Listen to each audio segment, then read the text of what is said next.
Looking for financial insights you can trust? How do you protect yourself as an investor? What's the strategy? I think it's really simple. I think you just want to be diversified in your portfolio. The Payne family brings real-world experience to every conversation. Well, I think that's the problem right now is, right, a lot of people that are close to retirement, they're taking so much risks. And if we do get a big sell-off, it could derail their retirement. Listen to the Pain Points of Wealth on the Red Apple Podcast Network. It's tax season, and at LifeLock, we know you're tired of numbers. But here's a big one you need to hear. Billions. That's the amount of money in refunds the IRS has flagged for possible identity fraud. Now here's another big number. 100 million.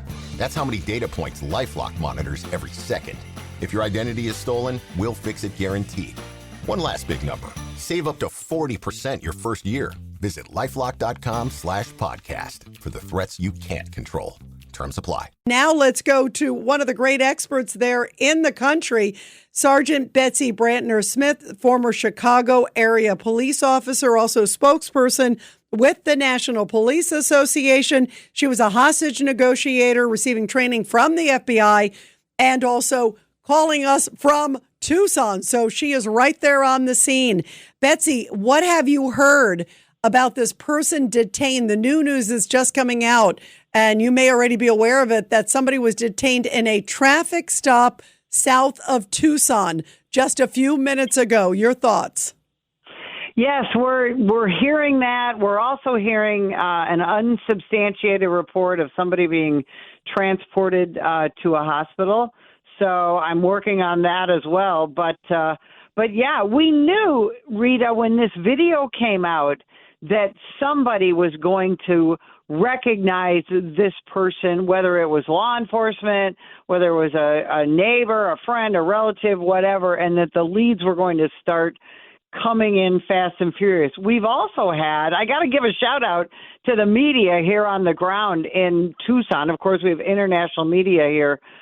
They've been really great about talking to people, about keeping their direct messages open on social media and funneling information to law enforcement. They have been super respectful of law enforcement here in Pima County, and we really appreciate that. But there's so much to break down with this video, and I think hopefully we're going to have this resolved in less than 24 hours, hopefully a lot sooner. Yeah, I was going to say, now, Betsy, let's go through a couple of the things you just said. There's some reports out there that someone has been transported to a hospital. Do you know anything?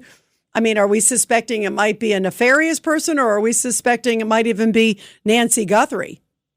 Again, very unsubstantiated reports based on my networks here. That it could be an elderly person and that they are being transported.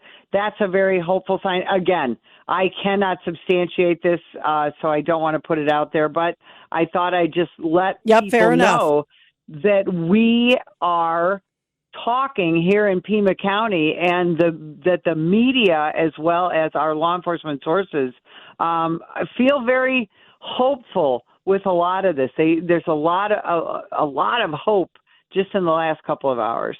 What about also, obviously, the big break was this video. I mean, it's extraordinary to get this video. And when you see, what do you see when you're looking at this video that came out of the individual? They're going up to the doorbell cam, trying to disable it. It's a pretty clear picture of the individual. Even though he's got a ski mask on, there's a lot of identifying features. Well, yeah, he's got this mask over a mask, and he's got these weird gloves that are anything from cannabis lab gloves to plumber gloves. You know, I've heard all kinds of things. I heard one expert, and I just thought this was humorous, that he had to be from out of the area because you can't buy a ski mask here in Pima County, Arizona.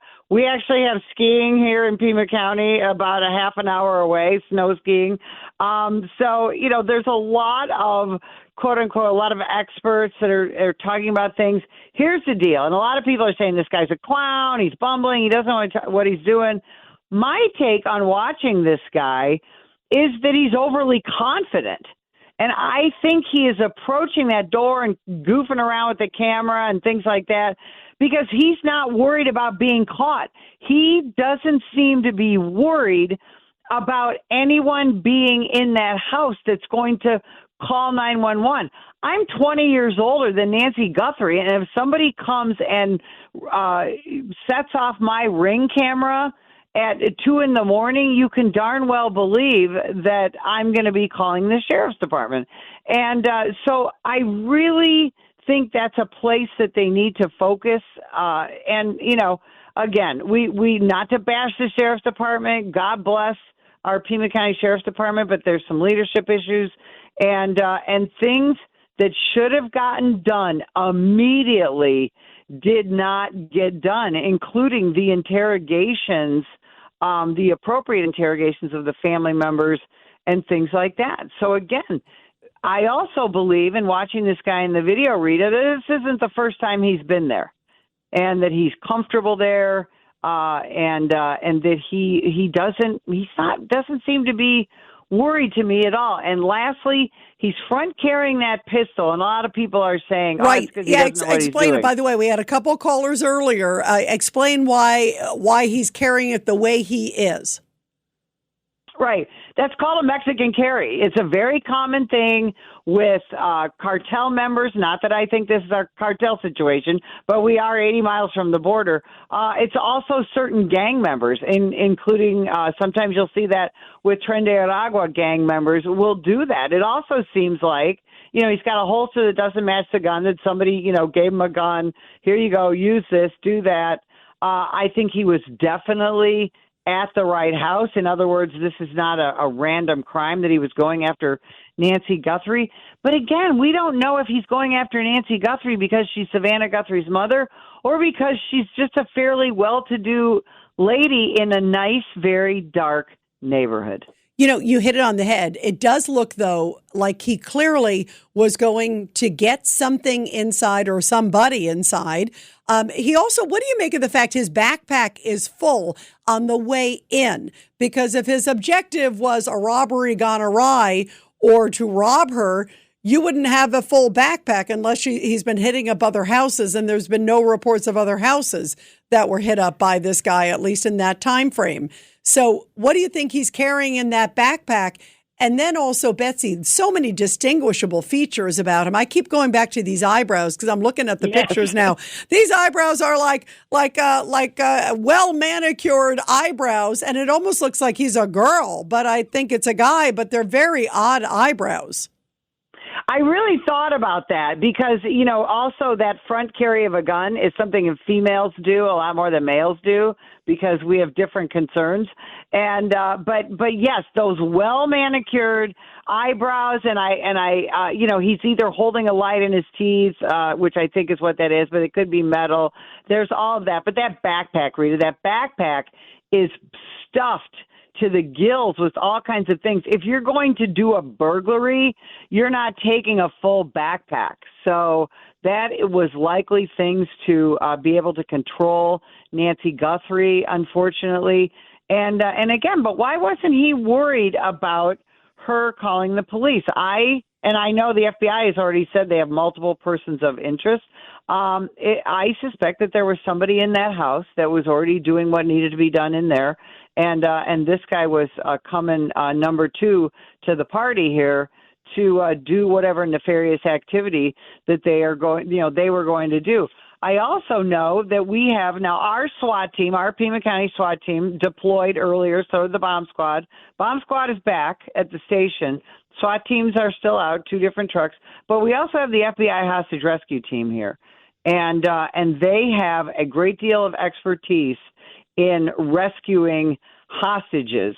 So I also see that as a very hopeful sign because we're 10 days in, and this is an 84-year-old, somewhat unhealthy woman. So I find that very.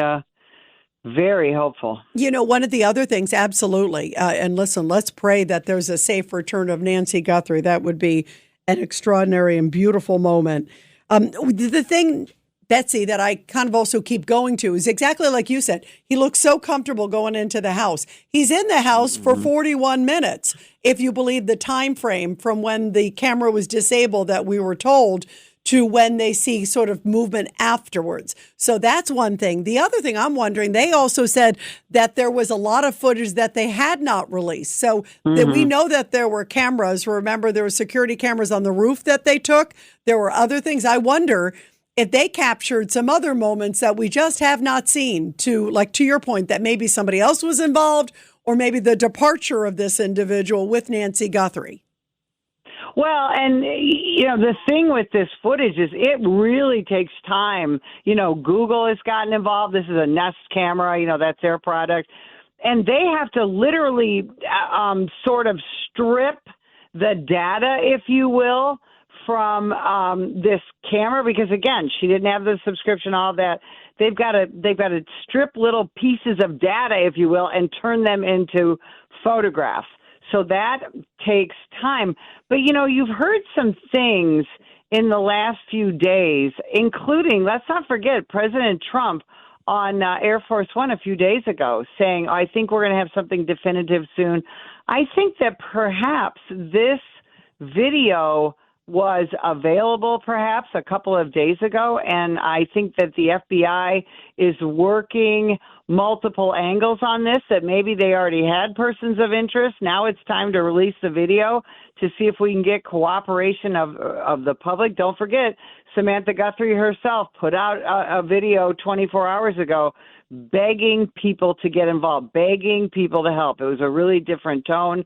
And then again, with the ransom note, that kind of turned out to be a bust, although tonight there's been some activity in that Bitcoin. So could they be related or not? That's another thing. So I think the FBI has been spending a few days here in Pima County and elsewhere laying a bit of a trap, and I think it's coming to fruition. Yeah, and probably maybe they had the individual already in their sights, monitoring that individual, and then when word got out that the footage was out, as you know, sometimes you can watch somebody's movements to see how they react. I go back, I think, Betsy, to the Boston Marathon bombers. When that footage came out, they suddenly went crazy. And then they started sort of barricading in, knowing in that case that their identities were fully out. This one, obviously, it's not like the name and their face is full, but you see the camera. And if you know that that's you, suddenly they know that they're zeroing in on you. So maybe they were even monitoring an individual to see what that individual's reaction would be when the word got out, the footage was out, and that could have helped facilitate this arrest at least detention, I should say, that we're seeing tonight. Betsy, do me a favor, please. If you hear anything in the next short while, obviously in the next hour or so, please call back if you get any other big breaking developments, because you're right in the thick of it there in Tucson. Absolutely. You'll be the first person I'll let know, Rita. Thank you very much, Betsy. We love you, and my audience loves you very much. Betsy, thank you very much. Talk to you soon. Thank you. The great Betsy Brantner Smith from the National Police Association. Looking for financial insights you can trust? How do you protect yourself as an investor? What's the strategy? I think it's really simple. I think you just want to be diversified in your portfolio. The Payne family brings real-world experience to every conversation. Well, I think that's the problem right now is, right, a lot of people that are close to retirement, they're taking so much risks. And if we do get a big sell-off, it could derail their retirement. Listen to the Pain Points of Wealth on the Red Apple Podcast Network.